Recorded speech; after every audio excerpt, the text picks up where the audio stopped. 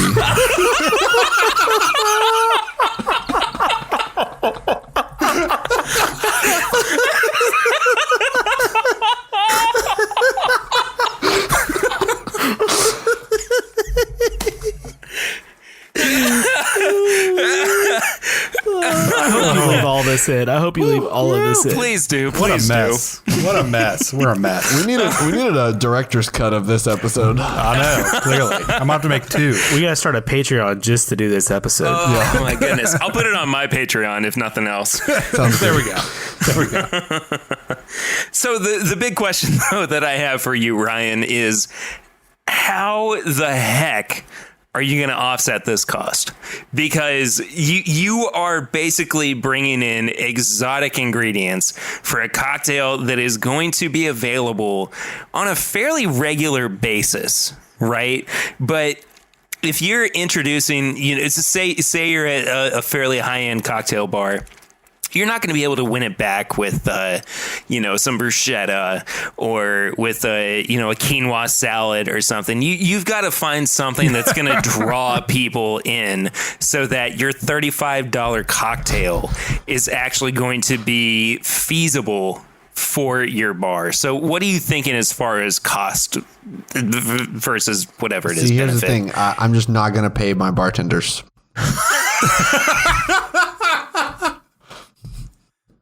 I think that's illegal, Ryan. It's a pretty simple way to keep my costs down. Well, their drinks are going to be even more expensive because they're going to be walking out back with bottles at the end of the day. It's all about the just creating a good vibe, and I feel like paying your bartenders, it just doesn't seem like it creates a good vibe. So. All right, Ryan's out. Josh, how are you actually going to? Okay, but in all seriousness, when I was cultivating this delicious cocktail, what I was thinking about is creating one of those experiences that you go like when you go to a restaurant and you pay for Pappy. Like that is not a regular occurrence. This is an experience. And so that is the mentality I went at with the calamar rye. This is an experiential drink. So this is not going to be something that is often available. They probably make, two or three a week, and so this is not a I'm not going to let it break the bank, but this is as Josh has referenced with his this is a special occasion drink. This is not your run of the mill old fashioned. Okay, but are you offering it every day of the week, or is it like a Thursday, Friday, Saturday? This is not part of the debate, Perry. Even though we're talking about what is the most feasible? What's going to be? But maybe we're not. Anyway, Josh. Yes. Your cocktail sounds delicious. It sounds amazing. I agree. I got a lot of flack for the turkey skin shavings, but I think it really sets it off personally. So as I was making my notes, I had a couple important things. Kind of going back to Ryan's cocktail, I wrote cost-effective ? Surely doesn't seem like it, but it does sound addictive. Now, yes, that is true. It's not cost-effective because we got the sweet potato infused bourbon, which is a whole process in and of itself. Generally involves a sous vide. I looked it up because, hey, I got curious. So it's not simple. You got your fried turkey skins. That's a whole thing in and of itself. Keeping gravy on hand, not the easiest thing. I get it. Cost, not great.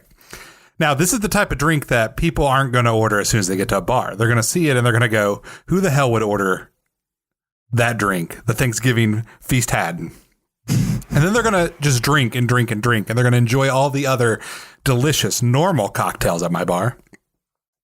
Running up a bar tab, and then you know what they're going to do at about 1 a.m.? They're going to go, you know what? It's November. Let's be a little bit bad.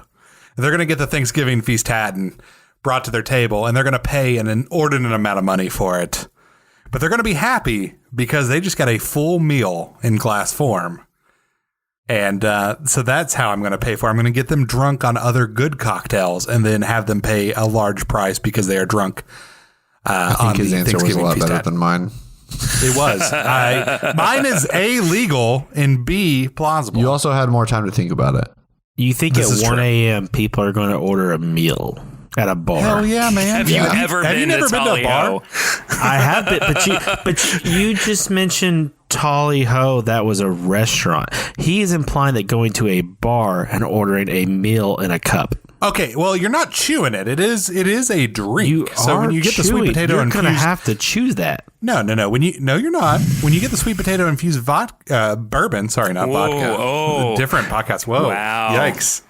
I just made a critical error. That hurt for a second. Oh man. Okay, the sweet potato now. Okay, let me explain that away. I did that because vodka usually come in terrible flavors because people don't like the actual taste of vodka, so they have sweet tea, lemon, all that stuff. They don't do that with bourbon, but we're going to do that with the sweet potato infused bourbon. It's not like blended sweet potatoes with bourbon. We are doing a whole process to infuse it with that flavor, just like you would put cucumbers in water. So we're not talking about like a chewable drink or a smoothie of sweet potato and bourbon. We're talking a bourbon that has the flavor of some sweet potato in it. But you just sold it as a meal in a glass just 5 minutes ago. All right, Perry. I think you have the information you need. I think I do as well. And while you all have created very compelling arguments, and while I would like to try each one of these cocktails, Joe, I look at yours and I think I would want this to be something that would encourage me not only to go back to the gym afterwards, but also, take a little bit of the edge off so that I wouldn't feel so rough that evening after, and maybe even the morning after. Josh, you seem like you really thought through the importance of creating a really well-rounded experience with your cocktail. It really dives into the full once a year importance of bringing people together and you're invoking those memories and everything of hanging out with family and eating something together that's it's very evocative of us as Kentuckians. Ryan, your drink seems to be the one that is the most unique, slightly more accessible, but at the same time might appeal to people who just want to go off on the rails and try something really different. The opportunity to create a syrup with all of these different ingredients as well seemed to be really interesting to me. The brown sugar, the sage leaves, even some of the squid ink. I think that's really cool and inviting. It's a really tough choice between these three, but at the end of it all, guys, I gotta say, I gotta go with Ryan. Oh, no! The calamar rye. The calamar It's the most rye. unique. No. It's the most unique. Look, it's the one that I think I would be the most inclined to order because Thank of you. how different it is. There was a bar in Lexington that closed down recently that had calamari, but was not like the super fried version of it. It was like still kind of. I know what you're talking about. It's more like breaded than actually fried. Yeah, exactly. Yeah. And I liked that, and I want to know what that would be like as a cocktail. But the other two still, and it's so, this is what's so hard for me is that I have to pick a favorite, but even still, like, You gotta tell them they're wrong. I want to drink all three of these cocktails. Legitimately, I want to. There is nothing more exciting to me than being able to look at the bartender or the waitress or whatever and go, just freaking give me the Thanksgiving feast hat and not have to worry about anything else for the next hour. But Very fun fact, if you came to my house right now, you could have my drink. Joe, I was going to say, this sounds like a good opportunity for us to try these cocktails together. We're going to have to drink it, and we're going to have to do it live. oh my gosh, please. I literally have everything right here in my fridge to make I that think cocktail. I could probably get what I need from Whole Foods. I could. It's going to I could cost pull Ryan mine off. $45 to buy all the ingredients. Mine will be an investment, but and I can make two. I just like the idea that Josh is committed to fixing an entire turkey just to get skin cracklings. Listen, we've been over this. I'm extra. I will do this. He's bougie boy. So this will be our bougie Thanksgiving party. I think it sounds great. We'll have squid ink. We'll have the cracklins. It'll be Well, great. Ryan, we could technically have ours anytime. We don't have to wait to Thanksgiving because it's not But what I'm dependent on a saying holiday. is we need to wait to drink all of them at the same time. I would have liked to have Josh's will seen. have to be last. Josh, did you say anything about cranberry in there? Because I don't think you did. I did not. I contemplated some cranberry, but then I decided against it. But I'm open to suggestions now that I've lost to improve this drink. So what's funny is that I just, with the help of my beautiful wife, Lucy, I worked on a cocktail over the weekend that was lingonberry syrup from IKEA. I saw you post about this on Instagram. I saw this as well. Yeah, it's lingonberry syrup, ale 8, and bourbon. And it made for this really delicious and fruity sweet cocktail that I feel like would be really kind of interesting if we paired it with something a little bit more savory, but that's, that's on down the line. Perhaps some gravy and turkey crackers. Yeah, we'll see what we can do. We'll figure out some kind of syrup to make there all together. Maybe like a bone broth with the a bone broth syrup. Okay, now you've got my wheels spinning. See, it sounds like something we're gonna have to do at some point. So speaking of, we're getting towards the end here, about to wrap up, but I definitely want to thank Perry for coming on the show. It has been an absolute delight. Probably some of the most fun we've had really with any of our episodes. So I want to give him a platform here. We are definitely going to be on his show. This is My Bourbon Podcast, and I'm going to just let him talk about his show for a little bit. Yeah. So first off, I also want to say thank you all so much for letting me come on and hang out with you guys and really just have a good time. Any opportunity to hang out with friends and drink some bourbon and have any kind of ridiculous conversation rather is ridiculous is what I said at first, and that's for the Harry Potter episode. But no, just to be able to communicate with friends who are not just in the podcast space, but also in Lexington. It's really nice to see this community in certain aspects, but I appreciate you guys a lot, and we'll bring you on here very soon, or as soon as we can. I am expecting a baby here within the next couple of weeks to make God be with you. Show up in this world. But I'll say Joe's our resident father, so he can speak to this. I have a 2-year-old. Yeah, well, I'm going to be messaging you for advice. Please go for it, buddy. Go for it. But so I do a podcast every week. It's called This Is My Bourbon Podcast. We talk about basically the bourbon industry, the community of bourbon. And it's not that serious for the most part. We do have a really good time sitting down, having conversations with each other, and also, just enjoying each other's company, and that's been kind of the crux of what we have done since day one. And that we, as we were talking about earlier, October of this year is now 3 years since the podcast started, and I've been very thankful for the support group, for those who listen every single week, for those who support us on Patreon, patreon.com/MyBourbonPodcast. But you can say it. You can say it proudly. All right, fine. Patreon.com/MyBourbonPodcast. We appreciate everybody.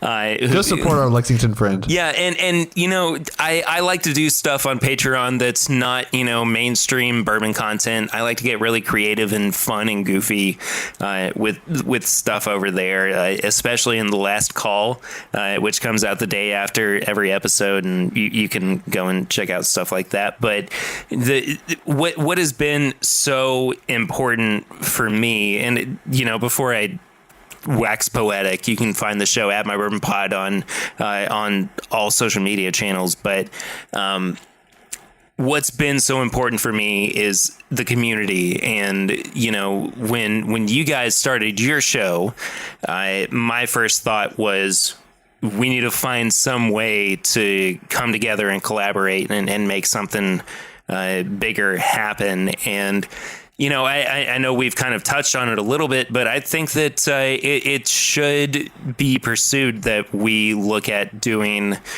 something in the vein of a podcast network here in Lexington or Central Kentucky or, the Bluegrass State or whatever. But, we're what is it? A rising tide raises all ships. Is that the phrase? Yeah. So, that is the phrase. I would probably ask Ryan, since he's the squid expert on this podcast. So I think it's just it's nice to see us all in the same space and hoping to support each other. So I'm happy to be able to have come on the podcast with you guys and hang out for a little bit and dang, I can't wait to do more with you guys in the future. It's going to be really fun to get you guys some super high proof samples eventually too, and see if you can actually make it through, an hour of recording, which would, it'll be like Hot Ones, but with getting drunk instead of in pain. So if you reach, I am up for that. Absolutely. But anyway, thank you guys so much for letting me come on and hang out with you all. It's really, really been a pleasure. Absolutely. Well, I will say we've had a great time having you on. I'm glad that we were able to make this happen. I think it is very sweet that your podcast. First off, his podcast is great. Go listen to it especially if you want to chill time. If you listen to us, you clearly hate yourself because you're just dousing yourself in useless information. But if you want something that's actually useful and super chill, go listen to This Is My Bourbon podcast. I also think it's really sweet that you described it as a place where you enjoy each other's company, because that's clearly not something that we do here. But nevertheless, you helped make us at least come together for this episode and be peaceful. So we appreciate that. And I'm glad that you were able to come on. Yeah, when you check out his show, you'll find a much less antagonistic atmosphere. But I think we're finally going to wrap it up this week. I'm sure this will end up. I don't know how long this episode is going to end up being. This is definitely the longest episode, but I think people will enjoy that for once, that we went longer than we usually do. It wasn't just us talking, so that's always good. I want to thank everybody for listening. If you made it this far, you are a true fan. We really appreciate the support. I would like to thank Isle of 8 for the use of our theme song, Jean Jacket. You can check them out on Spotify, Apple Music, or anywhere you find great music. You can follow us on Instagram, Twitter, and Facebook at TMIWPod. Also, be sure you use that hashtag TMIWPod. Send us your debate topic, your best bourbon cocktail, or the one you would create, and let us know what you think, and tell us how you feel about the episodes. And don't forget to hop on to iTunes, Spotify, whatever platform you listen on, rate us 5 stars and give us a good review. We'd really appreciate it. You can also head over to tmiwpod.com. Over there, you'll be able to find all sorts of great stuff. You can sign up for our mailing list. You can check out our merch. You can also find the recipes for all these drinks. That's not actually true currently, but maybe it will be by then. And if you go to tmiwpod.com/power hour, you will find some incredible shaker bottles there that you can score. Once again, not a real thing, but maybe it will be someday. So check that out. And if you go to TMIWpod/Mr. Hands, you can see some incredible fan art of Ryan. No, don't put that out there. Don't put it out there. All right, that is a hidden page. That is a hidden page forever. We again want to say thank you to Device Pit Stop for their sponsorship this month. They've been really, truly incredible. Thanks again to Perry Ritter. Go check out My Bourbon Pod. This is My Bourbon Podcast. And as always, there is one winner. It was me. But we're all losers. Later, losers. See ya.